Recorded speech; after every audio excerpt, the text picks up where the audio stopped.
Hi, I want to make this video about the recovery process after being in an abusive relationship. So I split it into a few different parts. So the first part is when I got out.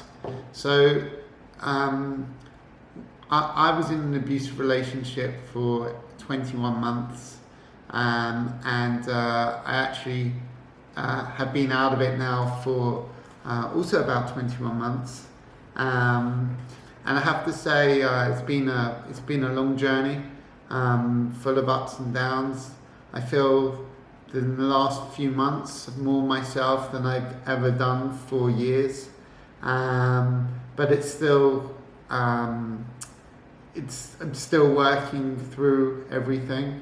It takes time, there's still always something lingering in the background, but for sure I'm happier than I've ever been, and I actually, although I would never recommend an abusive relationship, and I would have, would never have wanted that for me or for anyone, it's enabled me to grow and find a new level of happiness, and also the ability to help and warn others as well, which gives me some level of satisfaction to help others.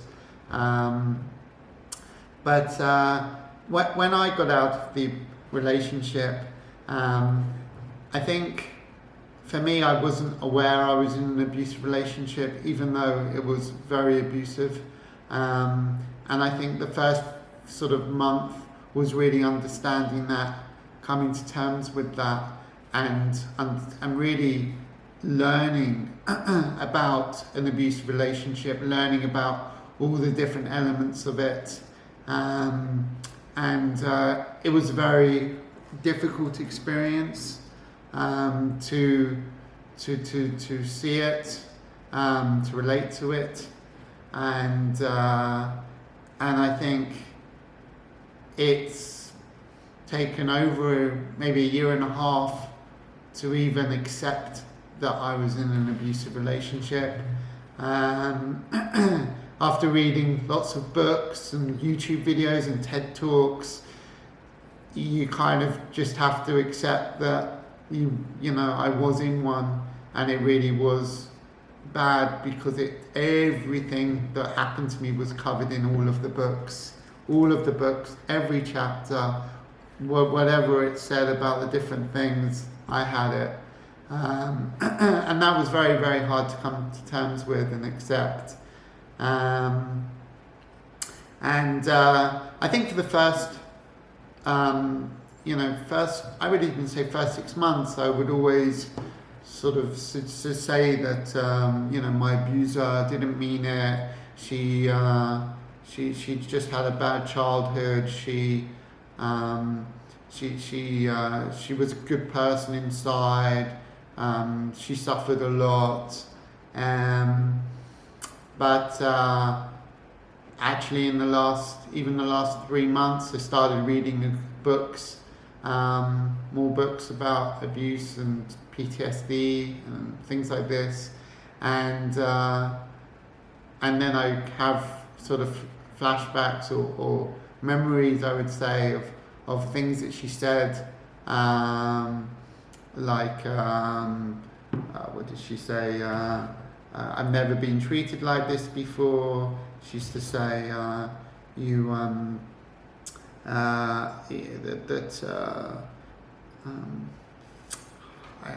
struggling to remember so much at the moment, but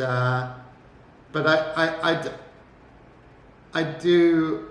She used to say, I will set you free, if and I needed to be the strong one between us, make sure we didn't break up, things like this, and I realised that she did know what she was doing all along.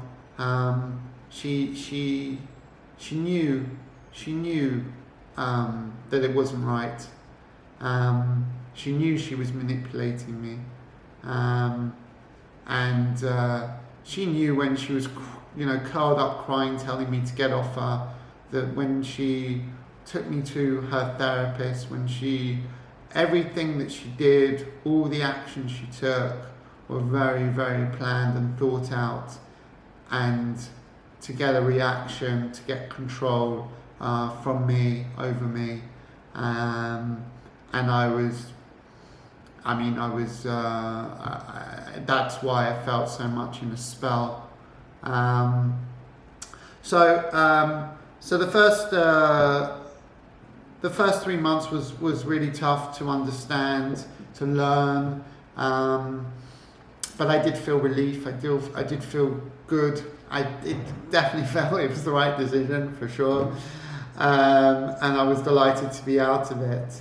So I would say the next 3 months, it was all about having fun again, going out, seeing friends, just a sense of freedom, a sense of a weight lifted off my shoulder, clarity, and then I think after maybe 6 months I started dating again, and I think the dating was just to not to find anything serious, but just to get back into that mode, or to see how I feel in those situations. And definitely there were times when I felt triggered. Someone might say, "Oh, you look embarrassed," or you seem this way, and I would be like, "No, I'm not. I'm totally fine." And then they say, "Oh no, you're going red, or you're doing this," and I'd be like, "No, it's it's good." And like, "Yeah, but you seem like this," and I'd be like, "No, I'm okay." And they'd just keep trying to tell me how I feel or how I think, and maybe that's like very much a one-off thing or situation, but there are definitely times where it related back to my ex, and that was uncomfortable in the moment, but I was very aware in the moment, and I guess I just thought, well, I can't be with someone like this, but I was aware of that trigger and of it, and thought about it afterwards, and worked out if it was okay or not okay. I would say the next few months, tied in with COVID, I suppose, was I stayed in a lot. I didn't go out that much, and I think in that time it really dawned on me that I was living alone for the first time in my life, and while I did enjoy that, after that period of time, say 9 months, it did feel a bit lonely, and then you start getting negative thoughts that you're always going to be alone, or that maybe you've missed the chance of some sort, and then I met with a therapist briefly, just to check if I was okay, check if I needed to work on anything, and she basically said that unless there's something very obvious that you want to work on, then she thinks it's okay. But she did say that the main thing that she felt was the problem was confidence, and basically from being in a relationship for 21 months with an abuser who basically telling you you're a bad person, and you've done something wrong, your confidence it gets destroyed, essentially, that you can't do things, being told you can't do things all the time. How did I ever survive without things like this? And I think that was quite a revelation. And then I started thinking, well, okay, then I can kind of fake it until I make it, in a way. And I tried that for a while, and it was okay, and it was working out. But I think that was one of the biggest things that I guess I've been working on the last 6 months, is trying to find ways to feel more confident. And I started going out a lot more again, almost every night with friends. And I think just by doing that, it naturally gave me confidence, naturally made me feel good about myself, and then it kind of almost gave me that confidence back, gave me that feeling of who I was before back, and it was actually great for me to go out a lot, and it was good. And then I guess in the last sort of 3-4 months, I started dating again properly, and again there would be triggers that come up, and I'm again very aware in the moment of what those triggers are. For example, if my ex, she used to be very tough on money and say that I didn't want to pay for anything, even though I was paying for everything all the time, and she didn't contribute a single thing. I paid for the holidays, I paid for every time we went out. She would say if I raised anything about money or asked her about money, then it would be over, and she'd be so embarrassed, and she's never been treated like that before. So when I go on dates, and I still feel triggered by that when someone, when a date doesn't offer to pay, even just offer, or if it's the third or fourth or fifth date and they don't contribute, I almost feel like, I'd rather almost split the bill in a way than pay for it myself. Even though, even if I could, I just feel very uncomfortable because I feel like maybe I'm with someone that I don't know, that is, that will never pay for things, I guess, and then that brings me into that cycle again. Anything around control, if we do things that I don't want to do so much, and my general pattern is to say, sure, it's okay, we can do it, and then I feel bad afterwards, or I feel like I've been forced to do it maybe, or if I need to go somewhere to meet someone that I don't want to go in that direction, I feel like back with my ex, going to where she used to live, which I hated going to. What else was there? There was if I need to apologize for things, maybe I've done something cancelled in some way, and I'm saying, look, I'm sorry, or I can't do it, or whatever else it is, and then I feel that's a trigger for me as well, like feeling that that I'm over apologizing, that I'm trying to make things good, in the way that I always did with my ex, when she would cry and say how things I did wrong all the time. So that's also something that I realise is something that I'm aware of and triggers for me. So I guess as the time goes on, I get more clarity, I read more about it, I feel better and better.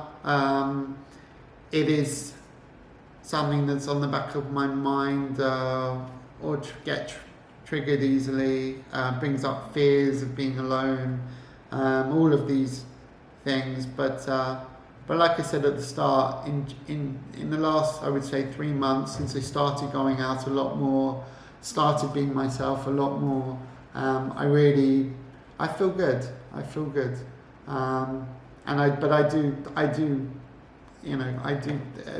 Those triggers, those things do bring me down. Any isolation brings me down,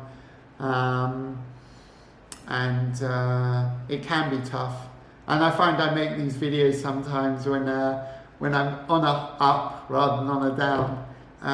So I guess right now I'm in a midpoint. So maybe it's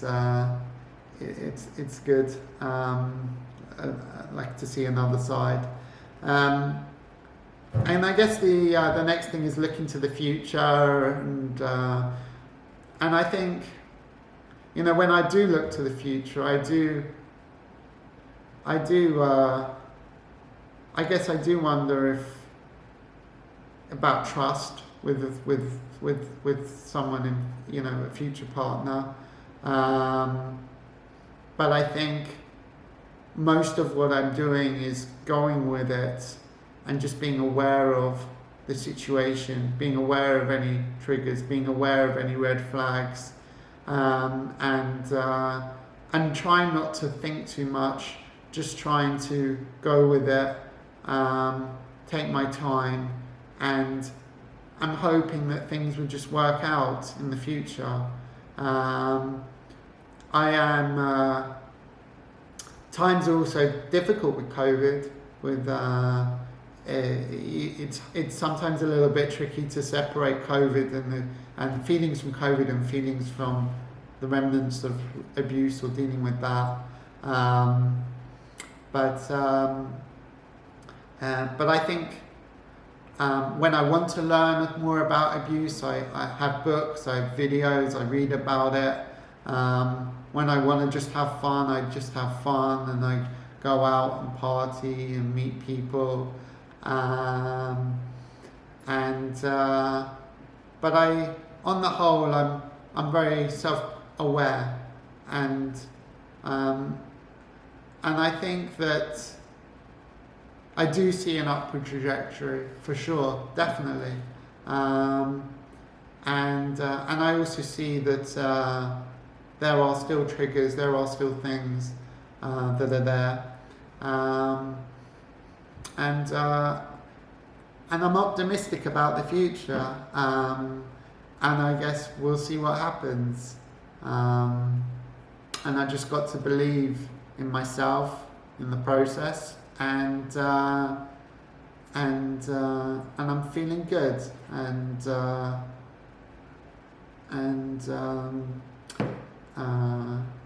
I hope this can help others to see a path ahead for themselves, to relate if when they do have downtimes, and maybe to give some sort of I suppose every situation is unique, but to see different ways of maybe approaching things that can maybe help, different tools that can help in what I've been saying, and